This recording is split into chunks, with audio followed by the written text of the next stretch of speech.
Hello and welcome back to the Digital Marketing Podcast. My name is Ciaran Rogers. I'm Louise Crossley. And I'm Daniel Rolls. And today we are talking about culture trends and Google Web Stories.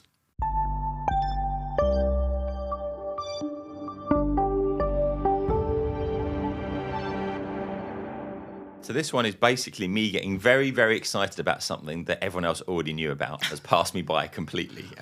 Do you know what? You reminded me though. I was excited about this when I first discovered it, and then we played around with it, and then got busy with other stuff, and I'd completely forgotten about it. And it's exciting. Kieran says we played around with this, and Louise is going, I don't remember this at all.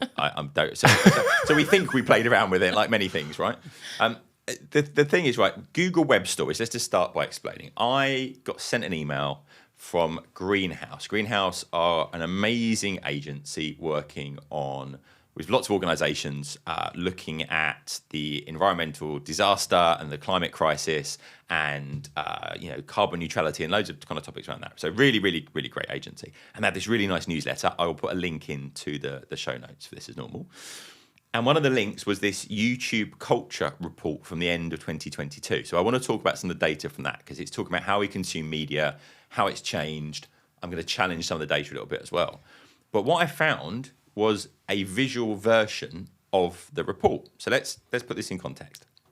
For those that don't know, which apparently is everyone apart from me, Google Stories. So basically this is, we go to Instagram and you've got Story, which is you have a vertical video or image, and you can have multiple, and you can swipe through them, and you can add links and videos and images and all that kind of stuff. Well, it's that, but it lives on your website. Now, what I suddenly looked at is like quite often when we do a blog post, you guys will go off and make an explainer video, okay, which is a text video version of this, but it's trying to give you the narrative of the story. What this is actually, I thought, well, suddenly what we can do is we can create these stories that you swipe through to get the narrative, but it will be visual. And I used to love page turners. Like you'd have a magazine with a page turner, but they kind of got in the way. They were PDF based. They were slow a lot of the time. They weren't interactive. And I think, wow, this is really nice because you can have something that is interactive on a mobile, interactive on a desktop device. It tells you a story. But also then I found out, well, what you could do is along the bottom of your page or maybe the right-hand side of the page, you can have your 5 latest stories. So you want to find out the latest stuff, you could kind of go through it. So I suddenly was like, oh, this is really great. And then I looked at it and went, we've already got an article on our website about this. Where did that come from? That's how in tune I am with what's going on. And I realised he's been around for a long time. Google is actually showing them up in the search results on mobile devices. They are based on part of the AMP format, which is accelerated mobile pages. So Ciaran, give us a bit of a why AMP was a big thing and then it wasn't a thing. And then when we were speaking to some people that hated it and they loved it and then they hated it again. Well, no, I don't think hate's a very strong word. Very strong word. Dislike. Yeah. So AMP was a technology very much pushed by Google, and the big selling point I think was it's really fast on a mobile device. Yeah. And it's optimized for a mobile device.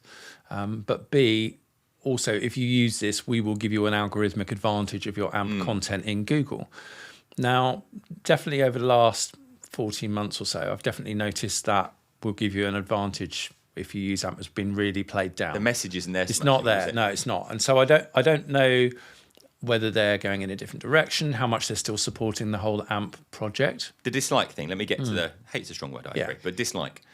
2 things that were thing. First of all, they cache these and they keep them on their servers. Yes. So actually, people aren't necessarily being served up on your website unless you tell it to refresh. Yeah. So that's an issue some people didn't like. But also, the argument that I heard was that this is discouraging people from building really fast web pages because what you should do is build a normal web page that works on multiple devices but is lightning fast. Not go, well, we'll do the really heavy web page and then we'll do an AMP version. Yeah. Because it could lead to lazy development from that point of view. Yeah. I lean towards that thinking still. I think that having this separate standard that's Google specific is not necessary. Well, it's not actually Google specific, is it? It's actually? Open source. Open source, but very much pushed and promoted and run by Google. Yeah. I think that was people's worry. They were like, oh, well, then Google are literally owning our web content. It's not on our servers. Yeah, that was the worry. That was the worry. And I don't think that ever really came to fruition. It was John Henshaw from Raven Tools. It was John, yeah. And actually he did a full 360 on it. It was like, actually, no, it's good. And he's been quite positive about some of the directions the development have gone in. I think that's the thing. Very often you anticipate, oh, they're going to go, are they going to turn to the dark side? And I don't think they fully did. Right. It's like, no, you're filling in bits that just aren't there. It's not going to happen. Yeah. It's actually a good thing.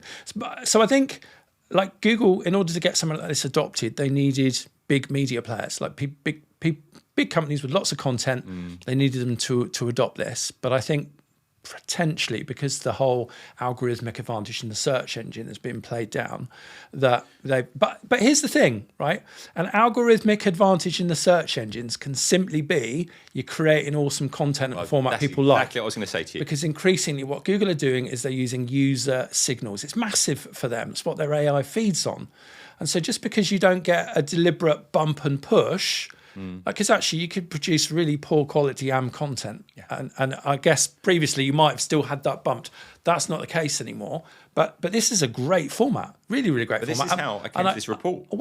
And that's what I love about the Google Stories, is that literally giving you the ability to create these things, but not on someone else's walled platform, like not on Instagram or not on Snapchat. This is something you can place on your own content hub, i.e. your website, or even build into your app. That's it. And I really think that's it, that it will create engagement with your content. Because I got to this visual story. So the thing I landed on first. So I went to Google for creators, and where I found this stuff in the first place. And there's a whole section there about Google Web Stories.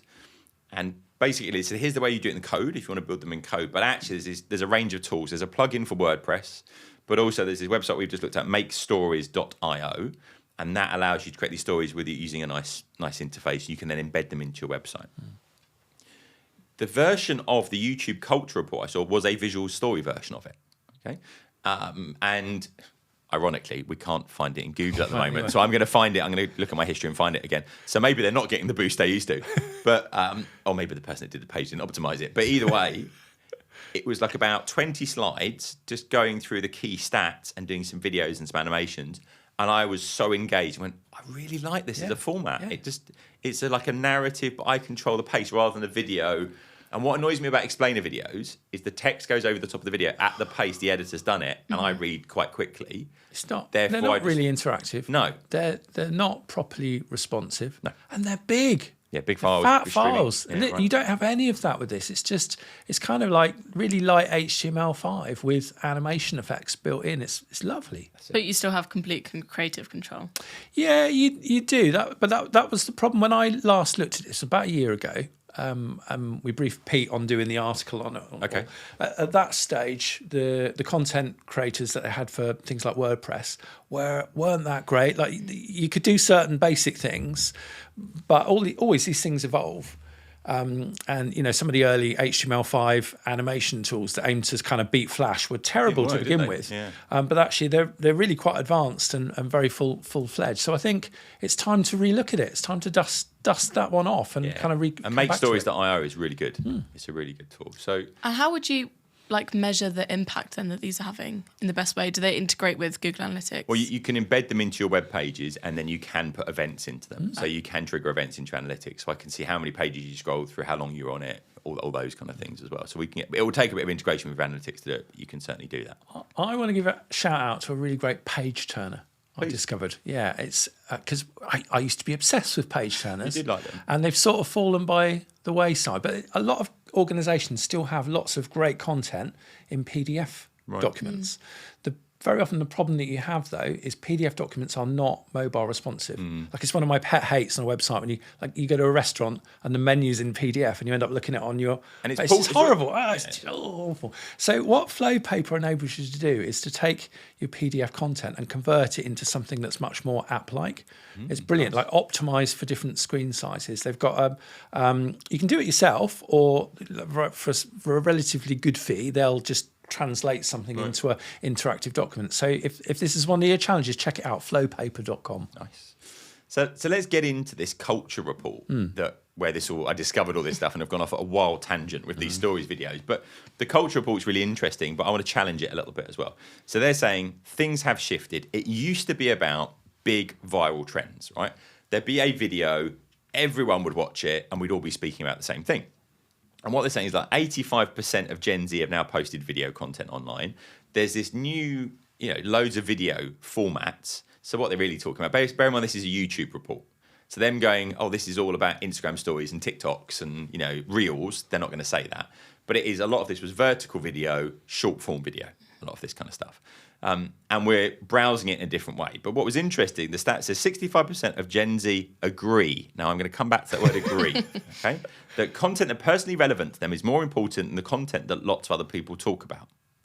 They must have been asked the question, do you think the content that's personally relevant to you is more important than content that lots of other people talk about? It's a bit leading, isn't it? I think it's a massively leading question. Now, we'd have to look at this in a bit more depth, and if someone wants to come back and challenge on that, please do, from YouTube or Google.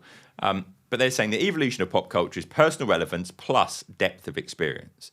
Now, I think that's true because what TikTok has been good at is everyone that doesn't use TikTok always does people dancing.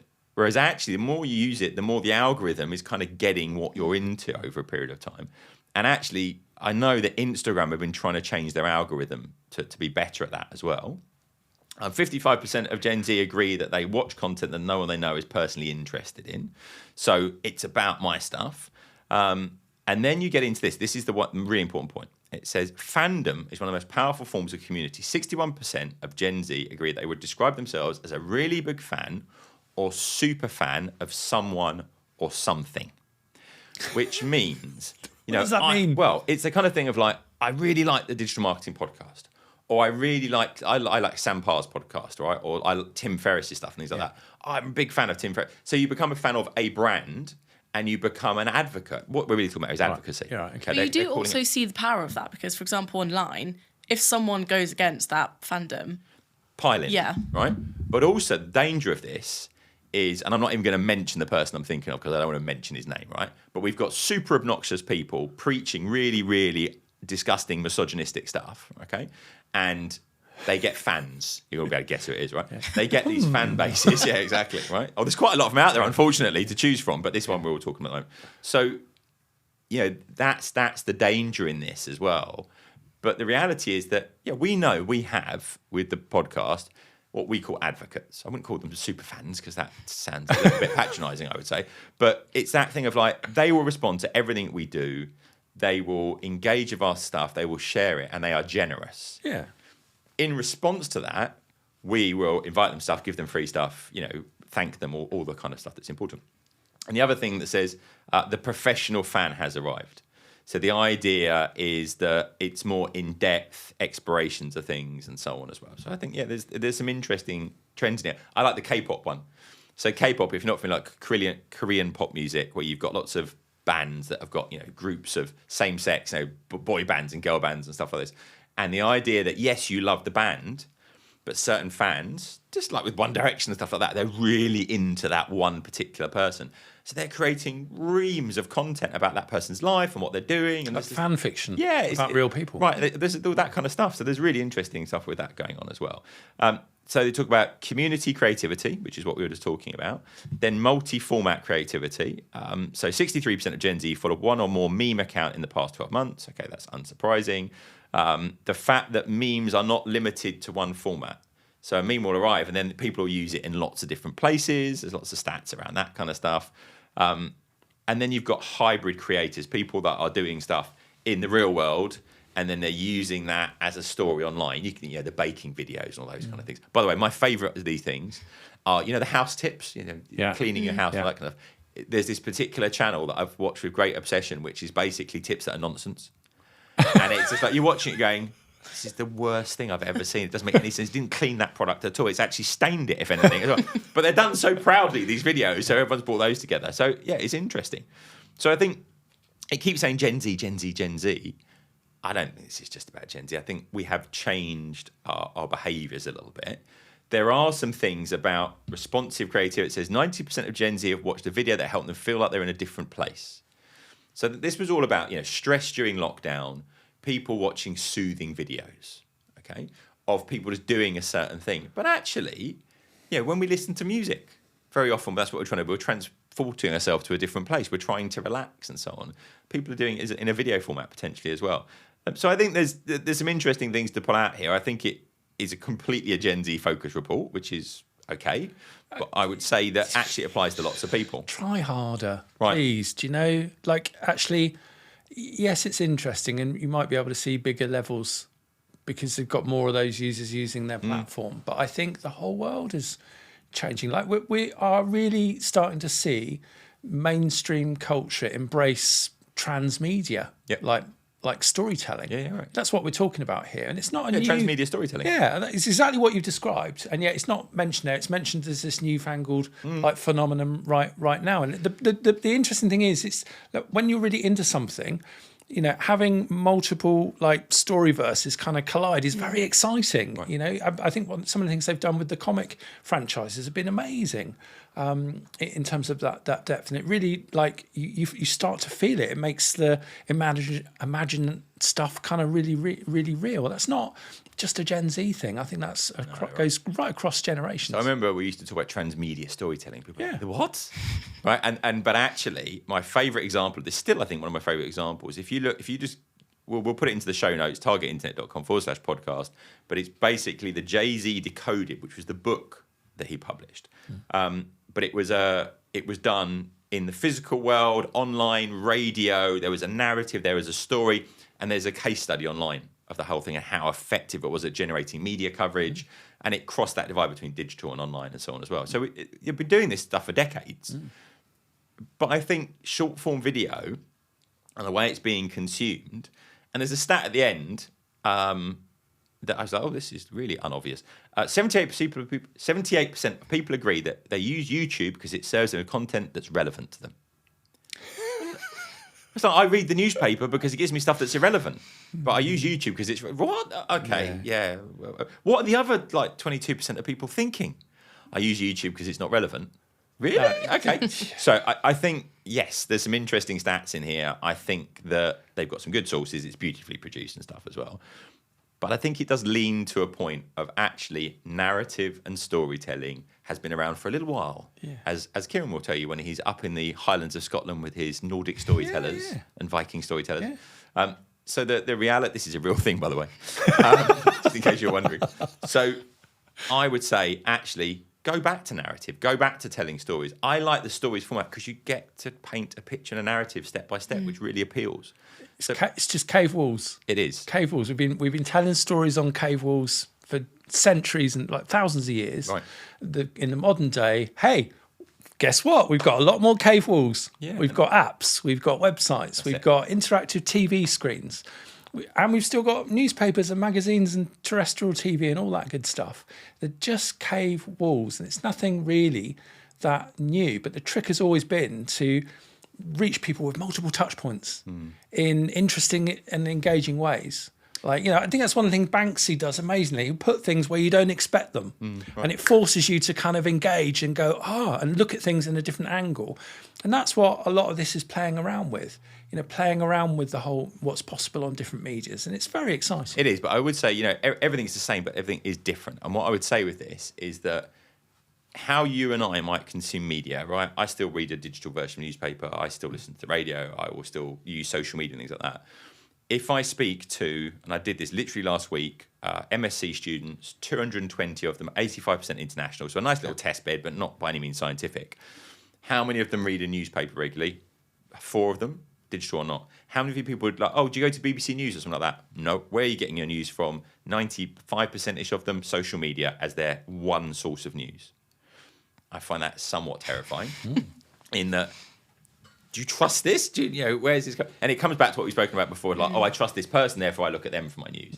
But that means that media consumption, although stories are still important, the channels we're getting from are fundamentally changed, and it's different by demographic, value graphic, and so on as well. So we go back to marketing fundamentals. Who's my audience? What channels they're using? All that kind of stuff as well.